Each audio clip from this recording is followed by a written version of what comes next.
Financial Fix with Sharnella. Today we are in Detroit and we're doing the final recording on a property that I loaned funds on to do the rehab. And inside are the two investors that I loaned the money to, Wade and Demetrius. So we will meet them very soon. Okay, let's come inside and see what this lovely home has to offer. Man, it's looking really good. Really good. Got a nice fireplace here. We gotta find our investors. Where are they? Clay, Demetrius? Yes. Okay. So tell us what you guys have done. This property has come a long way. How's it going? Oh yeah, I remember. All right. Definitely. So this was a complete rehab. So you have small scale, but this one was pretty much when you came into this area before, actually where you were standing there, you couldn't stand prior to because this was a wall. Oh right, that's right. Okay. Right. So we opened it up to give it a more of an open concept and a flow. Okay. It flows into the back family room. So when you stand And we also added the bathroom there. That bathroom didn't exist on the first level, so you had to go upstairs to use the restroom. Okay. So we were debating where do we put it. That was the right spot. As you think about accessibility when you're converting these homes, you think about back in the day, you have 3-4 bedrooms and 1 bathroom. That's just Right. feasible, right? Exactly. So we want to make sure that we thought about the end buyer or the end user, when you're renting or you're going to flip it, and adding that additional half bathroom was definitely helpful on this first floor. And also when you came through here, as you step right here, you can see straight outside. All this was wide open. All this was wide open and it was falling apart. Wow. Yeah, this house was really in a bad way. Yes. So this house was purchased through the land bank, I think. So yeah, so they're restoring Detroit and bringing back its beauty. So that's a wonderful thing. Yes, right. Okay. So land bank properties, they have their pros and cons, right? Yeah. Some people are afraid of them for your first investment. And we definitely don't recommend people to buy a land bank property for your first investment because it could take additional work and then also having to be able to work with the city, BC in order to get those right, approvals and permits and things like that. It's timely as well. So Yes. it takes a seasoned investor to kind of go with the bumps Yeah. and blows that comes with it. And we're still, even as seasoned investors, dealing with some ups and downs with this here property. But we've learned a lot and we're going to be able to implement it into our next projects. And as we're teaching individuals how to get involved in investing as well. Okay.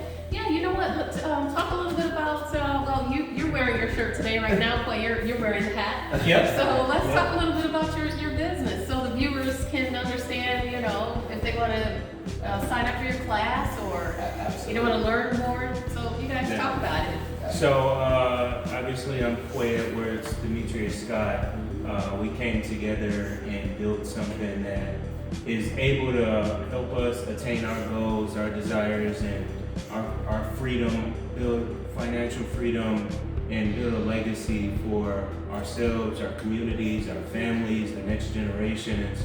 And essentially what we came up with is it's real estate. And when I say real estate is so vast and it means so many different things. But investing for one, so we're here, we acquired this property, we're investing in it, we'll be able to rent it out, we'll be able to sell it, we'll be able to make a profit or cash flow, right? So from an investing standpoint, we really do believe in taking advantage of the economic opportunities that it provides, and then beyond investing, we're realtors as well. So we help people buy and sell, help people make smart decisions, and help other investors go through the process of acquiring property. So that's on the investment side. And lastly, the education side.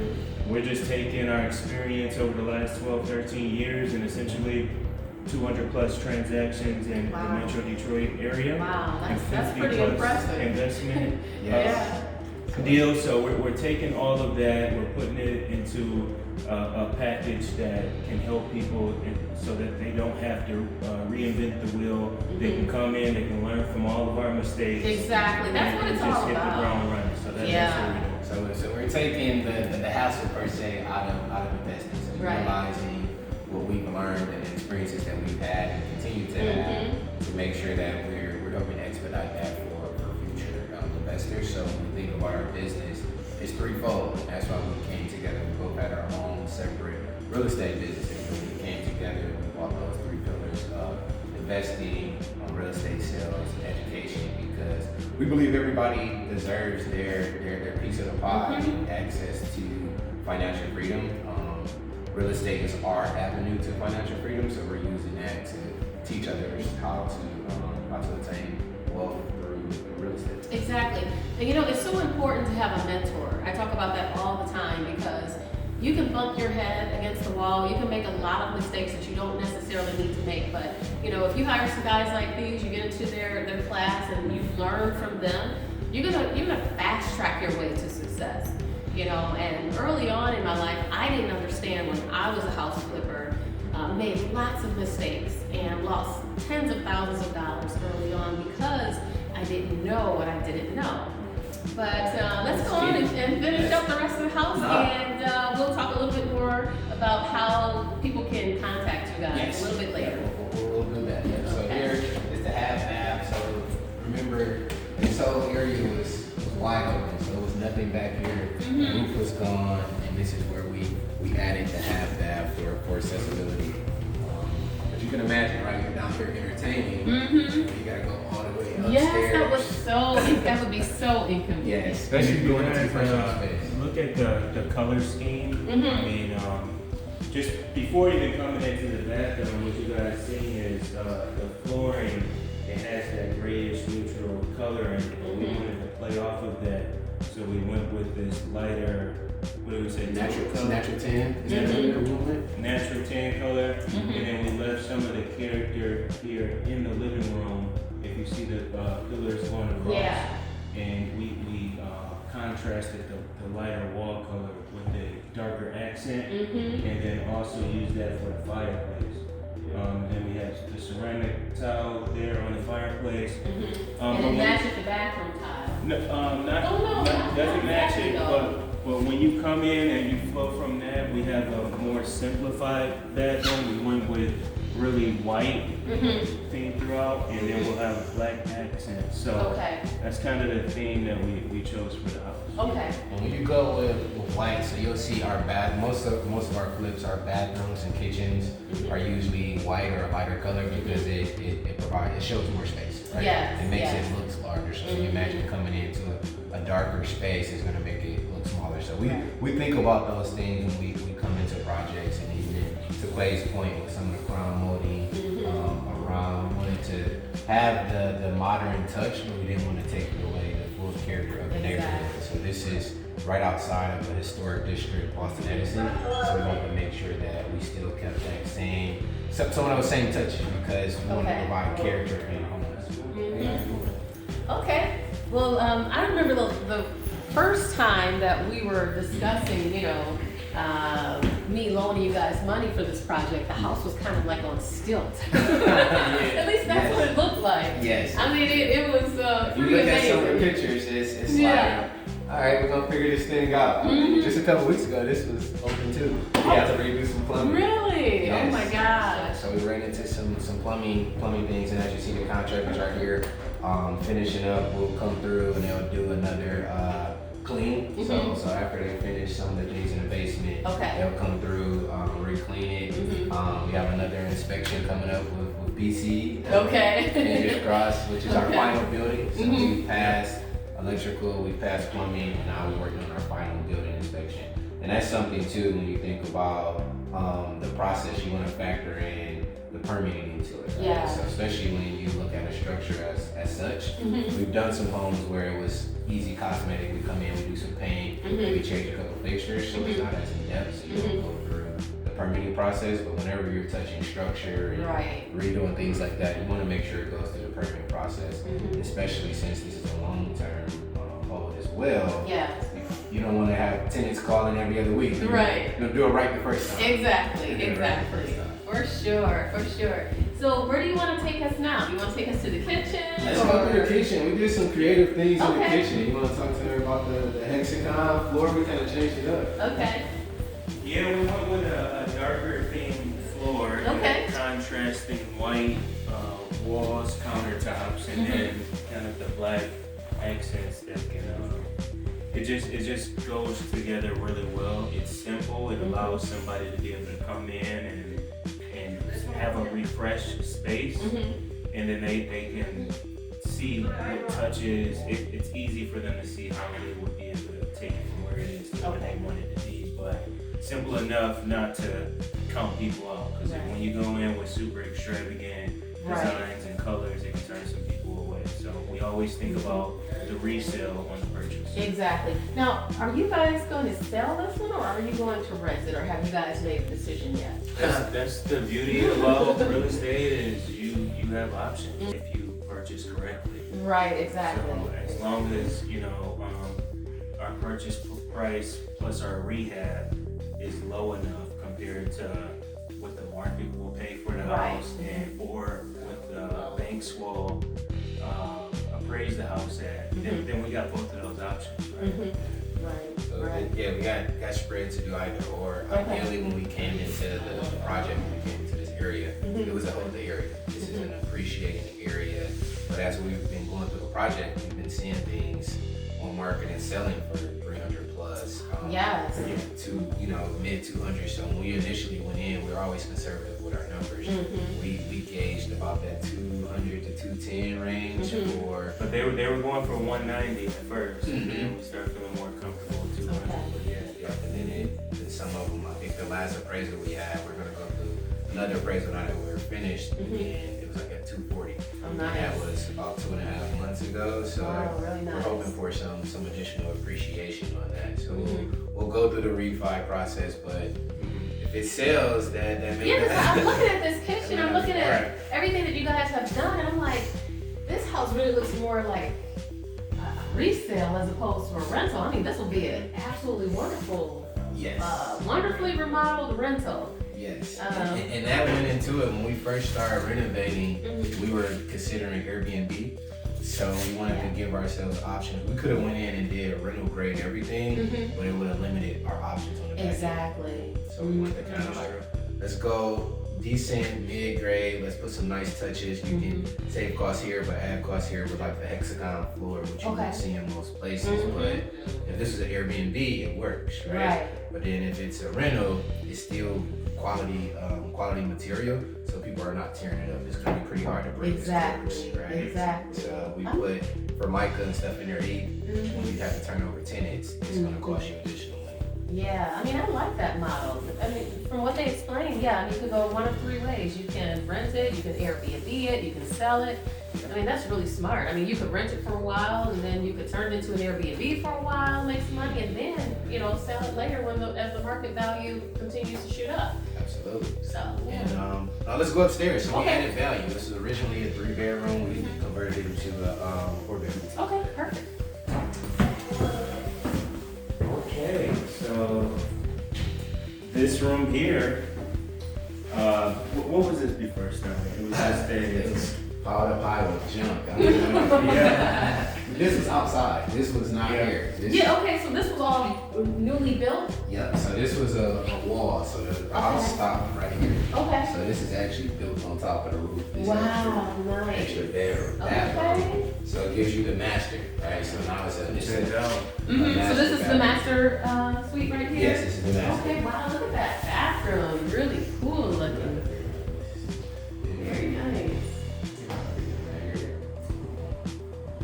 Yeah, so to complete it as an official bedroom, we do need to have a closet technically. Yeah. We had a snafu because we were going to look to make it in the bathroom, but the space that you're standing in there is actually a area that we're targeting for that. For the closet. Yes. So this area right here is going to be the closet. Okay. Yes. And, Okay. And that's a story in itself. So originally when we came in here, the sink was right here in front of the toilet. Okay. But when we went through the permitting process, they came out and said it wasn't enough space between the toilet and the sink. So we relied on our GCs to, give us that information up front. So they had to come in, restructure, and move the sink over here. Because originally this area was where the closet was going to be. Okay. So it was the closet inside the bathroom. So now we have to make some adjustments, but it's all part of the game. Yeah. So, I mean, real estate is interesting. I mean, you really have to be creative sometimes, you know, because You see that theme matches the bathroom downstairs. too. yes, the floor is the same, right? Yeah, for sure. Yep. Mhm. okay. So consistency. Okay, let's see the rest of the house. So you got over here, another thing that was great about this property, it had large bedrooms. Okay. So large bedrooms with large closets. So for a modern growing family, this is perfect, right? So you go into some of these houses in Detroit. Oh wow, that's a nice size. Your closet is super small because as you think they were building these houses, Detroit helped build the middle class, right? Okay. So when they were building these houses, the closets were small. People didn't have all the excess that we have I nowadays. know. So, We are so spoiled today, aren't we? exactly. So to have nice large closets is definitely a bonus. And when we're marketing that's definitely going to be a tool. It won't add comp value, but it's going to add resale value for the buyer that's coming in and can say, all right, cool. Because right now, like I have to go upstairs from my closet because my wife is taking over running. And this one, both of them have double closets, so it's another. Oh, okay. Over here. There's another one over here. Yeah, Oh man, that's neat. So both of them, closet storage, however you want to do it. Yeah, the closet for the shoes. Yes. And so this was an existing bathroom. Second full bathroom. This one actually has a standing shower. We actually use the same tile as we have in the kitchen downstairs. And then we kept the same white and black theme. It feels fresh, looks nice, and it matches, right? Okay. So, but Let's have him come go check out the in shower. and- Come check out the shower, see what we got. Let's go in. Let's get the sink too. So, nice work.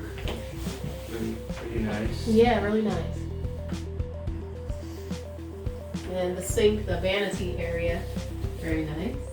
Yeah, so just trying to maximize the space, but without doing too much. We're able to keep some of our costs down.